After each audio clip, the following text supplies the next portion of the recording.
prepare for all teams on that side of the bracket, or how do you? Yeah, so I have files on all the teams on our side. So, you know, Vegas is saying that St. Mary's should be who we play on Monday, but we've kind of considered, you know, Pepperdine a lot. We just came off that game, so they're really familiar to us, and we played Santa Clara really recently. So we kind of have approached this week trying to knock out things that those crews have in common, and anything really anomalous that makes them unique that we need to prepare for live. Because we won't have any live preparation after we find out who we're going to play, and so you know it's league. Everybody knows everybody, so there's not going to be any huge surprises, and so but we're taking all those guys into account as we prepare. How do you, without playing a game over a week, how do you keep these guys engaged? How do you go about that? Well, I'm really fortunate because I got veteran guys, right? And so they have, you know, we've had a lot of weird schedule this year. You know, the first 3 weeks were so congested because we had so many games. Then we had that kind of stretch in December where we just played once every week for 3 weeks. Actually, the guys played some of their best basketball during that time, which gives us some confidence. And then we have the weird thing here about being off for, you know, for 8 days, and the 8th day we're not even going to step on the court, and then we're going to play on the ninth day. But that is, you know, that's why you embrace all the different situations. These guys have done a great job, you know, rewriting the script every time where, you know, we've had weird scheduling things or tough challenges personnel-wise or you know, or taking an L or whatever. These guys have always been able to say, hey, whatever happened, we are going to, or whatever we're facing, we're going to actually write the story so that it was such a gift to us. And they'll do the same with this. That's what they've done all season. In years past, you probably had to at least get to the championship game or win the whole thing to get a bid to the big dance. Do you think the guys can play a little looser down in Vegas, knowing that you know, their NCAA tournament hopes? I'm not saying they're locked or anything, but they're more secure. I don't know. You know, we haven't functioned that way all year long. We haven't functioned past Monday all year long, right? It's and I know that's it's such a sporting cliche, but that's genuinely we've really fought hard to just take the one thing that's ahead of us, right? Even as a staff, or with our Thursday games, we have a pending Saturday game. We force ourselves to stop talking about Saturday on Monday morning. We have our last meeting Monday morning, where we even consider Saturday, and then we're fully on Thursday, right? So, and our team has done a really nice job with that. So, I mean, I don't really know how to answer that very well. We just know that Monday is the biggest game we've ever played. And just like last Saturday was the biggest game before that we've ever played, and I've kind of repeated that all season because we're fighting really hard to stay in that mind frame, and that's what our guys are thinking about. Clearly, they understand that, you know, we have that we're in a pretty good position right now, but that's just in the background kind of noise. Like, this team is, I think they felt the success that you can have when you focus 100% on the next game, and so I think they're getting more and more committed to living there. Hopefully, we'll see, but that's where we should be. This team is different. There's a lot of excitement on campus about this team. The Rocket will provide more tickets for people to come and watch the game in Vegas.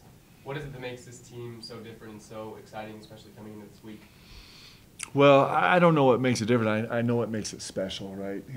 I can't really have an educated commentary on how it's different, but I do know that this group, we're all witnessing the same thing. You know, we're witnessing one of the really special teams in sports right now, where every single day guys are fighting to put away their own agendas to compete for each other, and we keep echoing that every day too. But it's true. I had a guy in my office for half an hour before practice that is just torn up about the fact that his numbers might not be where they're supposed to be for him to kind of be on the path that he was hoping to be on for his future.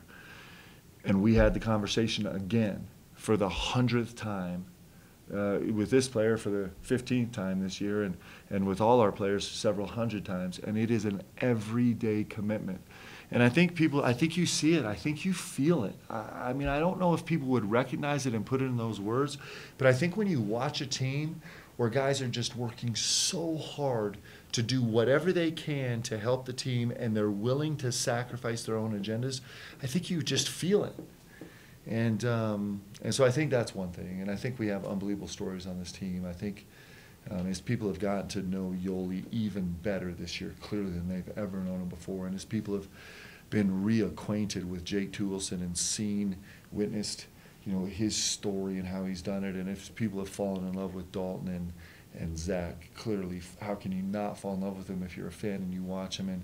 And as people watch TJ Haws put together a spectacular season, I mean, there's not a single BYU fan that doesn't expect that TJ Haws is going to hit another game winner, or like when we come down to that moment, everybody's going to be like, I know TJ is going to come through for us. Like that's a relationship that you build as a fan with a team and players, and I think that breeds excitement. And of course, the guys, the winning streak and the ranking and all that stuff is all, it's actually a byproduct of those things that you're really attracted to, I think, as a fan, that really binds you to a team. And this is a special group, man. I feel the same way as fans do, right? Like I get to step on the floor and in the locker room every day. We had a long, kind of intense locker room deal today, and I feel just so blessed to be able to be with these guys as they try and work through this. So it's fun. Do you have an update on Dalton? Yeah, so he is. He's getting close. I don't think there's really a chance he's going to be able to play on Monday. But if we can win some games, I think there's maybe a chance he's alive, the week after. I don't know any of that for sure, but that's kind of what I'm hoping for, and we'll just kind of see. Like, he's been working really hard on the bike. He can only bike on the bike with his heel. He can't really do any flexion right now. He's been in the pool relentlessly, and so he's working as hard as he can to kind of get back, and we're super hopeful. Even though you're fully focused on Monday, are you the kind of guy that will, if the TV's on, duck into a game, get a bit of a vibe of the postseason feel right now with tournaments and other games going around? Yeah, I mean, you can't help but feel it, but I'm actually not, I don't think I'll watch a full game of anybody but, the teams that, we have plenty of work to do on the potentially, 5 teams we could play. So I won't sit down and watch a full game. I'll spend most of the time film of the games we could play, and also, we're spending a lot of time right now on our guys, on how we can kind of tweak things to give it a little different look, or take advantage of the ways that teams have kind of settled in on trying to guard us in different situations, and maybe figure something out there. And spend a lot of time on, our individual guys, like Gav.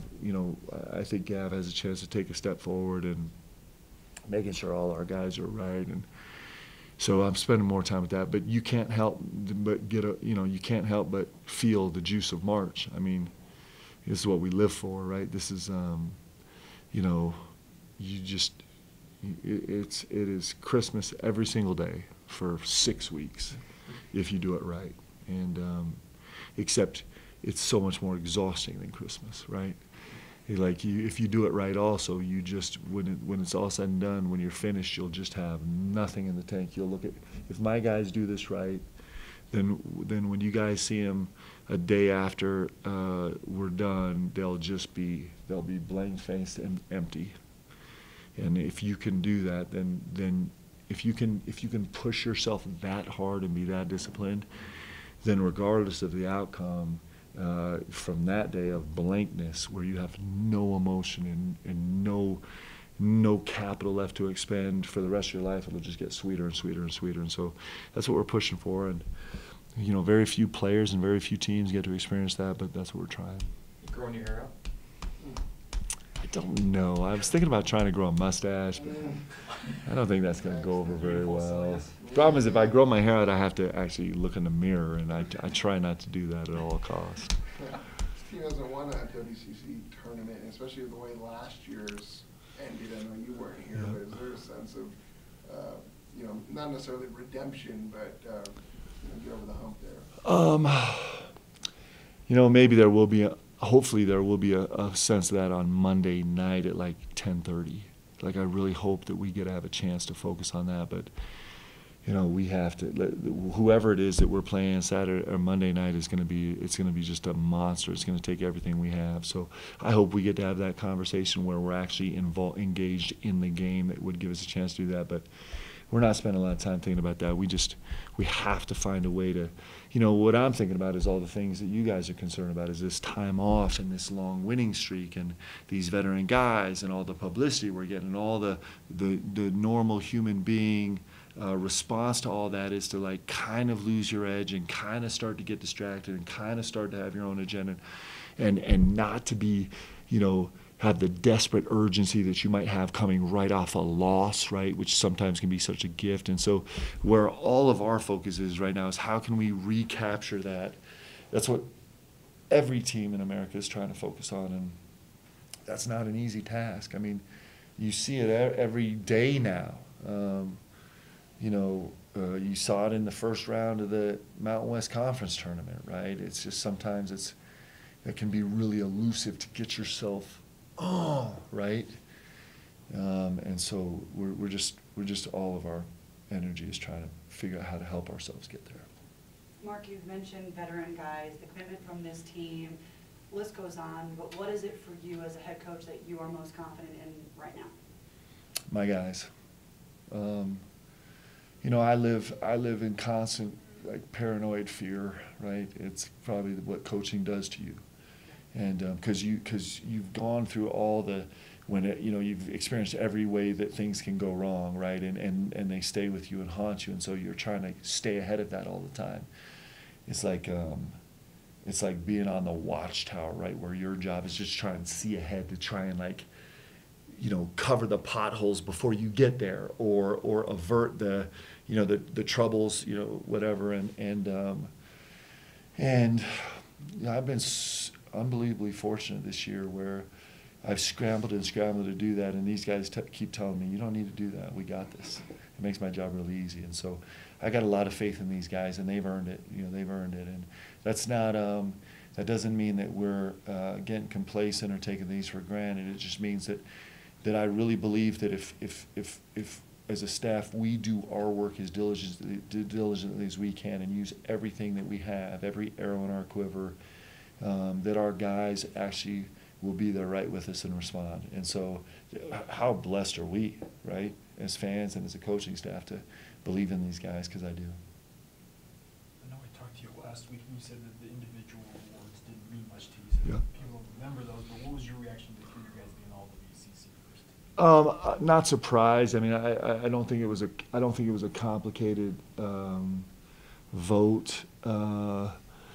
You know, and really happy for them. I mean, they clearly earned it and deserve it. And you know, if we were, you know, if coaches were designing this voting too, you know, there's really very little chance that Zach and Dalt and AB would not have been recognized also in another category, right, for what they've done.